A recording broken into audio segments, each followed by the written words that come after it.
तेनालीराम के किस्से। बहुत समय पहले की बात है। हिंदुस्तान में राजा भोज नाम का एक महान राजा का राज था।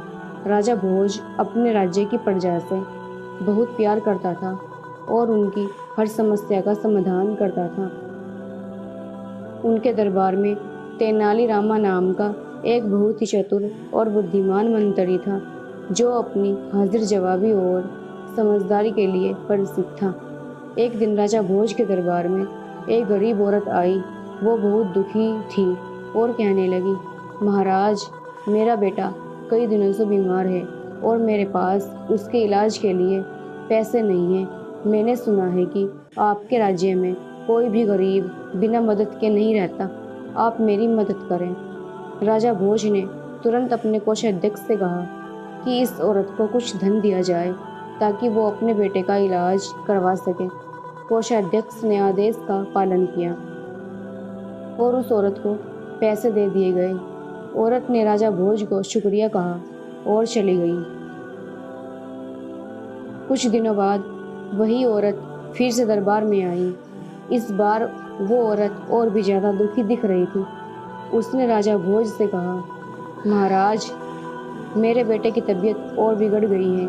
मैंने सारे पैसे खर्च कर दिए, लेकिन उसका इलाज नहीं हो पाया है। अब मेरे पास और कोई उपाय नहीं बचा है। राजा भोज ने तेनालीरामा को बुलाया और कहा, तेनाली, इस औरत की मदद के लिए हमें कुछ और करना होगा। क्या तुम कोई उपाय सुझा सकते हो?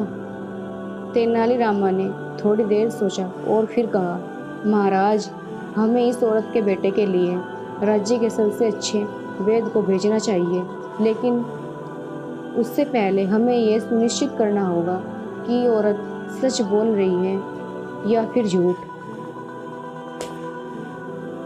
राजा भोज ने तेनालीरामा से पूछा, तुम्हारे मन में क्या योजना है? तेनालीरामा ने मुस्कुराते हुए कहा, महाराज, हम इस औरत के घर चलकर खुद पता करेंगे। राजा भोज और तेनालीरामा उस औरत के साथ उसके घर गए।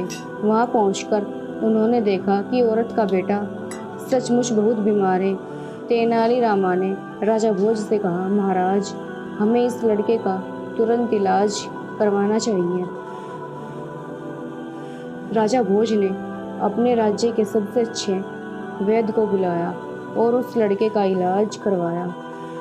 वैद्य की देखभाल और इलाज से लड़का जल्दी ही ठीक हो गया। राजा भोज ने तेनालीरामा की बुद्धिमानी की तारीफ की और उस औरत से ये कहा कि कभी भी मैं उसके परिवार को किसी भी तरह की समस्या का सामना न करना पड़े, और इसलिए मदद के लिए दरबार में आए। इस कहानी से हमें ये सीखने को मिलता है कि एक सच्चा शासक अपनी प्रजा की समस्याओं को न केवल सुनता है, बल्कि उनका उचित समाधान भी करता है। तेनालीरामा की बुद्धिमानी और राजा भोज की न्यायप्रियता ने साबित किया कि समझदारी और दया से किसी भी समस्या का समाधान किया जा सकता है।